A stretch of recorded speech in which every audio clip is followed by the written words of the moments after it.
Let's take you elsewhere. Worldwide military spending, according to a new study released in Europe by leading global security think tank, reached a record high in 2022. The increase was especially evident in Europe. Joining us now for more on this issue is DW correspondent Thomas Power, who's having details of what this report is talking about.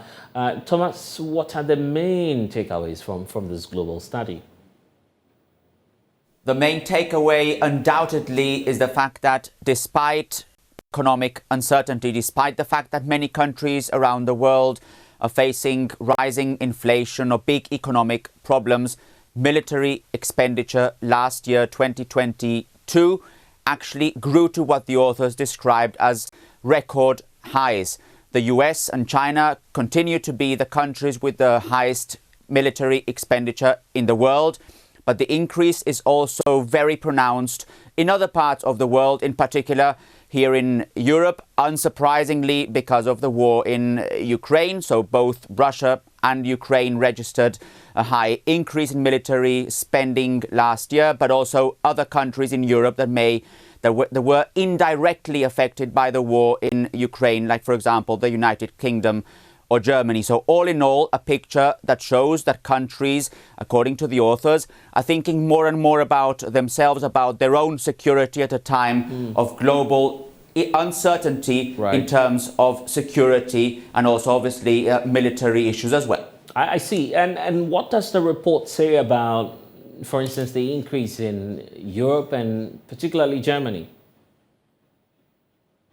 Well, Germany obviously has played a very important but also a very controversial role in the last year since the war in Ukraine began. It's meant a very big change in German political and security issues. In fact, the German Chancellor at the time, Olaf Scholz, so immediately after the war in Ukraine began, described it as a Zeitenwende, so as a change of era in German foreign and security policy. That meant also a big investment in terms of military spending for military forces here in Germany that had been understaffed, under-equipped and had faced major problems. Now, for some, this has happened too slowly. So basically the implementation of that change of era, and much of that implementation will actually be seen in future studies on military spending.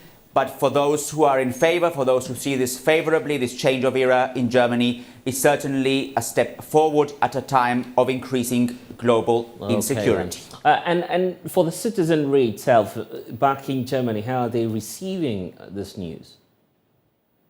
Well, I think in Germany there's now a broader understanding that after many years of Germany's military facing very significant problems, that it was time for the German government to really put some money into it, to really spend big when it comes to increasing Germany's defense capabilities. Now, if we speak specifically about sending weapons to Ukraine, which, by the way, is another very controversial issue here, you can see recent polls revealing that around half of German people actually see this as being appropriate, but there's also a big number of those who see this skeptically, and this is probably related to the fact that many are concerned about how the war in Ukraine could end and whether sending more and more weapons to Ukraine could actually make the conflict even bigger instead of helping to resolve it. So there is a big debate here in Germany, which, by the way, is not only felt here in Germany, it's also a debate that we can clearly see in other parts around the world.